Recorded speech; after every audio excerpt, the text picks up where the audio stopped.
মামা এটা শোন, দুইটা পিঁপড়া একসাথে বসে ছিল, আর একটা হাতি সামনে দিয়ে যাচ্ছিল। তখন একটা পিঁপড়া বলে কি, এ হাতি আমার সাথে মারামারি করবি? আর একটা পিঁপড়া বলে কি, আরে ওই তো একা, আমার সাথে মারামারি করবো কেমনে? মামা এটা শোন, দুইটা হাতি একসাথে পুকুরে গোসল করতে চাইব, তবে দুজন একসাথে পুকুরে নামতে পারবো না। কি করে না জানিস? তাদের দুজনের কাছে একটা গামছা, এই জন্য একজন দুজন গোসল করতে চাইব। কি হাস্যকর না?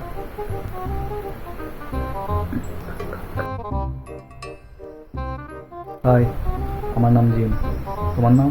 আমার নাম হাবিদুর। হাবিদুর? হাবিদুর কোন ধরনের নাম? আরে হাবিদুর না, ওই বরে দ বলে। তো কিসে বলো তুমি? কিসে পড়ালেখা করতেছ? আমি ইন্টার ফার্স্ট ইয়ার করে। এ ইন্টার ফার্স্ট ইয়ার কি আবার? আরে বোকাচোদা, ওই ফরে দুমদার শ বলে, বুঝলি এবার? সবাই মোটর কিরে মামা, তোর জোকার ভাই কি বলে এগুলা? আরে বোকাচোদা, ওই চরে ড বলে, বলো। কি